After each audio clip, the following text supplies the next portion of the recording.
اعوذ باللہ من الشیطان الرجیم بسم اللہ الرحمن الرحیم۔ ماہ رمضان المبارک کے 28ویں دن کی دعا۔ اللہم وفر حظی فیہ من النوافل واکرمنی فیہ باحضار المسائل وقرب فیہ وسیلتی الیک من بین البسائل یا من لا یشغلہ الحاح الملحین، یعنی اے پروردگار آج کے دن مجھے وافر مقدار میں نوافل بجا لانے کی توفیق عنایت فرما اور مسائل دینی کے عمل پر مجھے عزت عطا فرما، اور تمام وسیلوں کے درمیان میرے وسیلے کو اپنی بارگاہ میں تقرب عطا فرما، اور اے وہ ذات کہ جس سے اصرار کرنے والوں کا اصرار رکاوٹ کا سبب نہیں بنتا ہے۔ آج کی اس دعا میں پروردگار عالم سے نوافل اور اوامر الہی کو کامل طریقے سے بجا لانے کے ذریعے سے قرب الہی کو طلب کیا گیا ہے۔ قرآن میں لفظ نافلہ مستحب نماز کے لیے اور اولاد صالح دونوں کے لیے استعمال ہوا ہے،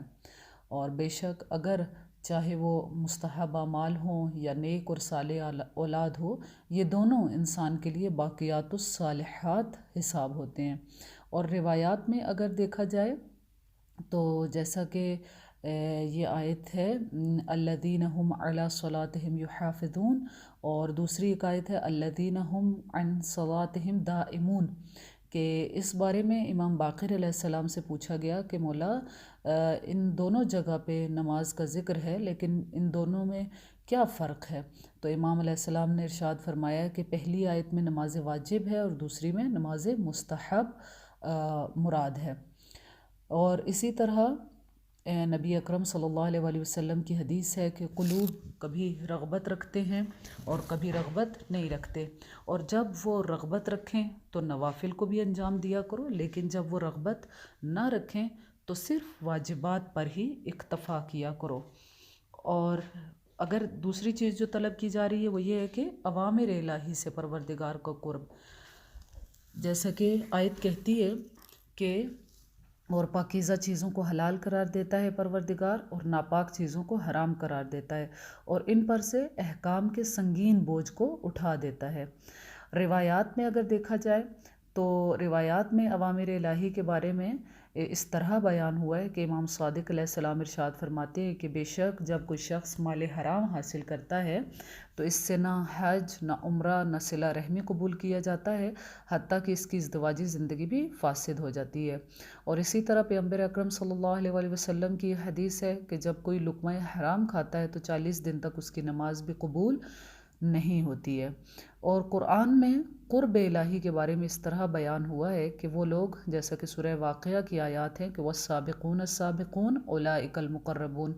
کہ جو لوگ سبقت لے جانے والے ہیں ایسے ہی لوگ مقرب خدا ہیں، ایسے ہی لوگ وہ ہیں کہ جنہیں پروردگار کا قرب حاصل ہوتا ہے۔ اور پھر ان کے لیے کیا ہے؟ فروح و ریحان و جنت و نعیم، تو ان کے لیے آرام اور سکون اور نعمتوں کے باغات ہوں گے۔